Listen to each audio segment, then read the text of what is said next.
Hello and welcome to my corner of the world. We're getting to the time of year where we're going to be looking for some little gifts and little appreciation gifts for various people, and I was trying to work a method of using some lip salves or balms, whatever you'd like to call it, and this is what I came up with. So we're gonna spend the next few moments looking at how to make this. So first of all, I'm going to start with a piece of cardstock, which is 7 by 4 1/4.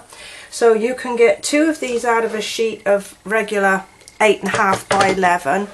And then with my scoreboard, I'm going to score along the long side here at 1/2 inch, and then 1 1/4, 2, 2 3/4, and then at 5, and then along the short sides, let me think, what was I going to do? 3/4 of an inch from either side. So that gives us 3/4 there, and then 3.5 there. So that's our scoring done.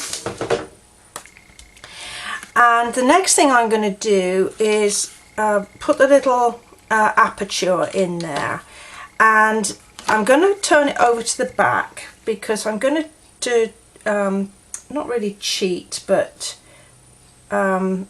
use a little gauge, and here it is. So I'm going to be using this label punch, and you can eyeball it by simply pushing it in as far as it will go, and then punching out. But the engineer in me wants a little bit more accuracy. So I punched a piece of card out, and I'm just going to take the tiny little tips off. And this aperture needs to be in, if you can see, this is the 1/2 inch score line, and then there's the 3/4 inch, and then the second 3/4 inch. It needs to go in that second 3/4 inch. And I'm just using my little gauge here, plus a pencil, and I'm just gonna line it up by eye, and then using the punch, if I push it in as far as it will go, it's just a tiny bit too far. So I am just looking for my little pencil marks and snapping that out. And there we've got our little aperture. So then we can start folding the card. I do that bit first, this punch bit first, because when I tried to do it after I'd folded all the card, it kept snagging up and getting in the way. So now I'm very carefully going to be putting that fold in either side of my little gap. Just make sure, just gently do it. Okay, that's good. And then finally my last piece, and then we're going to do some cutting. So I'm going to be using some fairly long bladed scissors, and we're going to get rid of these 2 little pieces here and here, and then we're going to get rid of everything above this line and by that score mark. So I'm just going to take those out, and you get a better job if you do use longer bladed scissors. And I can see I've just missed my line slightly there. I can go back in and sort that out.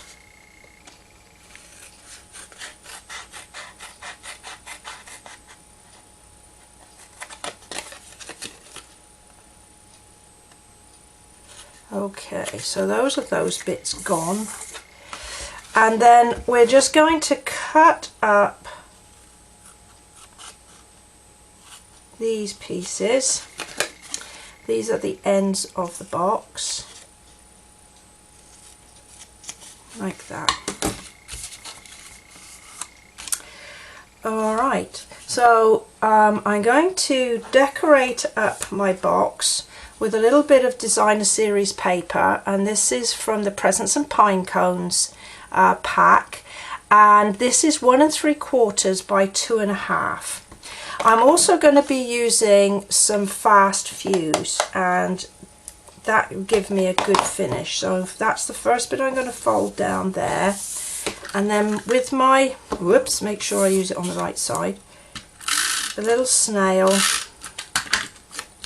we're going to center that up there like that,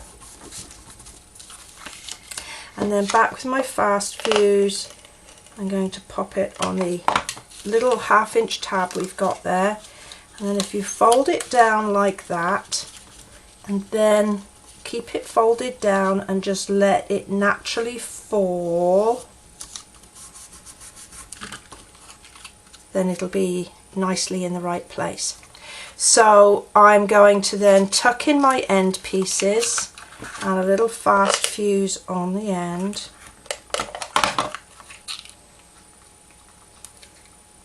And just make sure you square it up.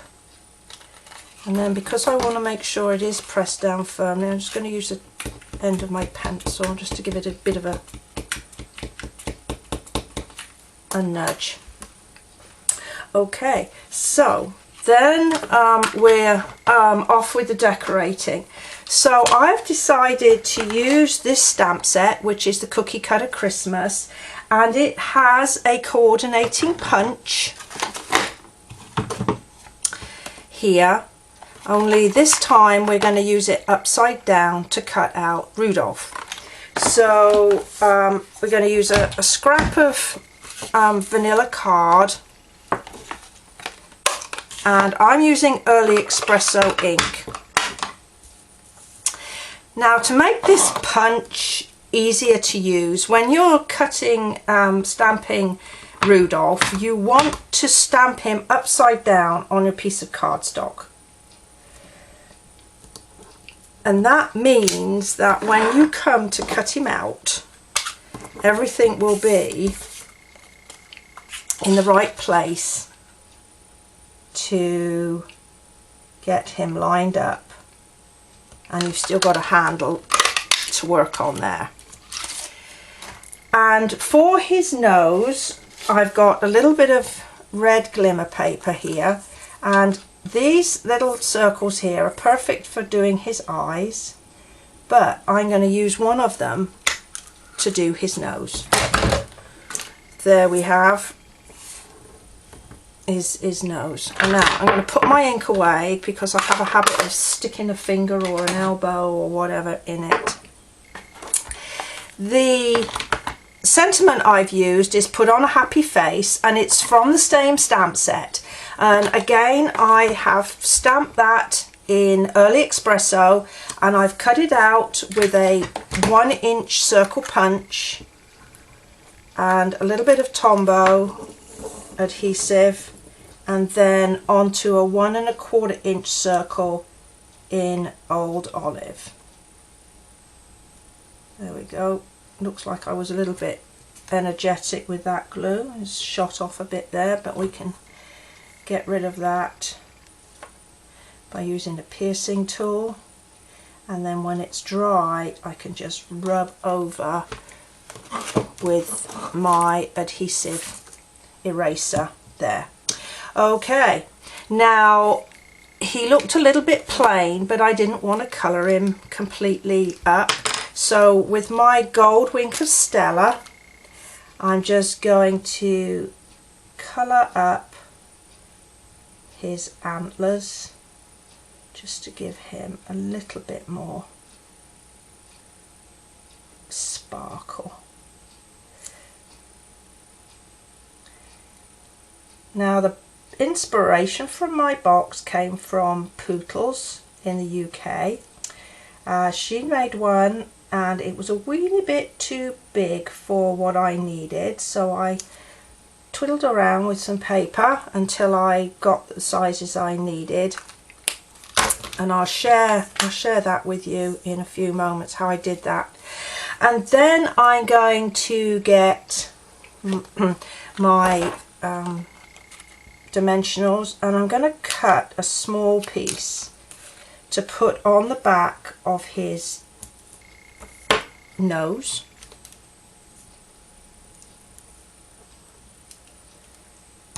Oh, this lively little devil there. And I didn't pull the back off then. There we go. And then I'm going to pop it just about there. And then we're going to attach it to the box.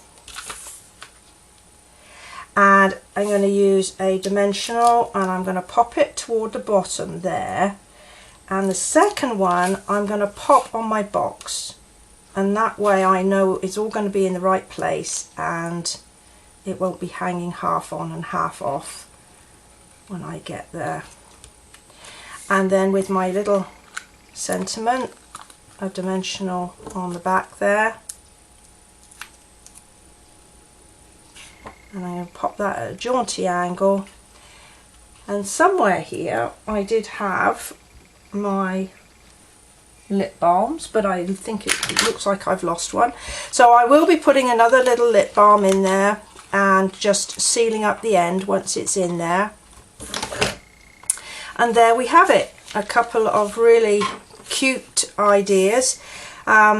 As I said, perfect for a little appreciation gift, maybe for your crossing guard or the teachers, or someone in your life might just be thrilled to just receive a little something like this. So all the supplies are available on my website, and by now there should be a little banner at the bottom of my your screen there. And just if you need any more information, just give me a little shout, leave a comment, and I'll get back to you as soon as I can. Well, I hope you've enjoyed this one. I've enjoyed doing it for you, and I look forward to seeing you next time. Thank you, and bye for now.